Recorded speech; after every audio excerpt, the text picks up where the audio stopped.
Amina had always believed that she was living the perfect life. She and her husband, Kwame, were the couple everyone envied.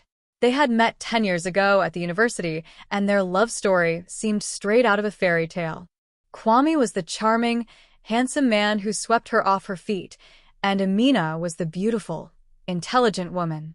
Their wedding had been the talk of the town. Kwame's family was wealthy, and he spared no expense in making sure that Amina felt like a queen on her special day. Kwame was everything she had ever wanted in a man: loving, humble, and hardworking.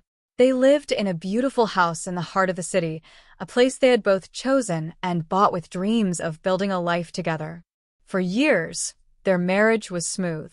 Kwame's business thrived, and Amina took pride in managing their home. She had put her career on hold to focus on raising their children, 2 boys, Zubri and Django. But as the years passed, something in Kwame changed. He became more absent-minded, often coming home late with endless excuses about work. Amina noticed the change, but she chose to ignore it. Amina had always wanted to have a baby girl, and after her 2 sons, she pleaded with Kwame for them to try for another child. She was overjoyed when she became pregnant, and when the doctor confirmed it was a girl, her happiness was complete. Throughout the pregnancy, she was so focused on preparing for her daughter that she barely noticed Kwame's continued late nights. She still believed their marriage was solid and untainted, until everything came crashing down. 1 week after giving birth to their daughter, Zara, Amina prepared to take her for her BCG immunization at the medical center. Kwame was unusually affectionate that morning, kissing her goodbye and telling her to take her time. "I'll be working from home today," he said. "Maybe we can have lunch together when you get back." Amina felt butterflies in her belly at his words. It had been a long time since they had spent quality time together, and she was looking forward to it. She dressed Zara and took her to the clinic. But as she drove back home, something felt off.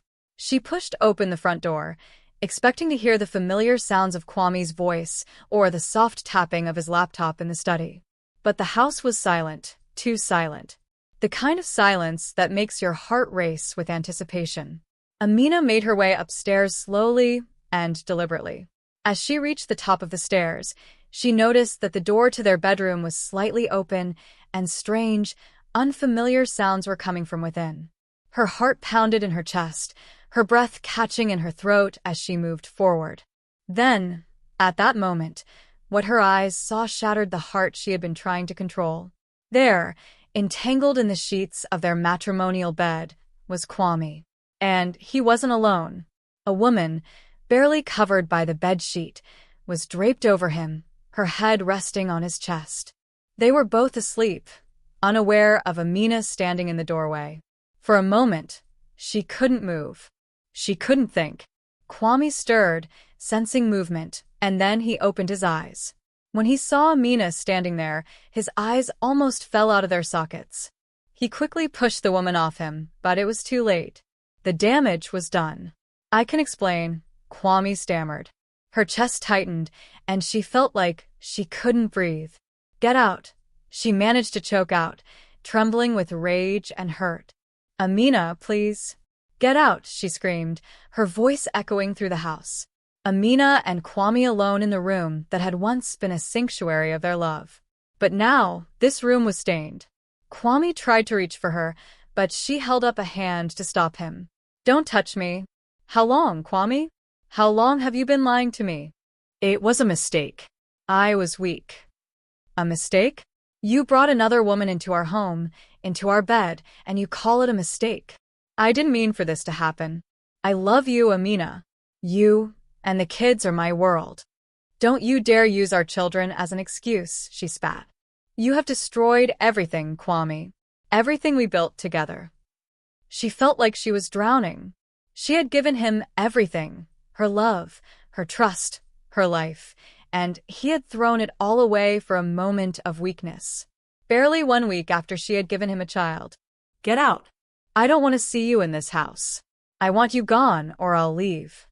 Kwame lowered his head in shame. "I will go." That same day, Amina tried to hold herself together for the sake of her children.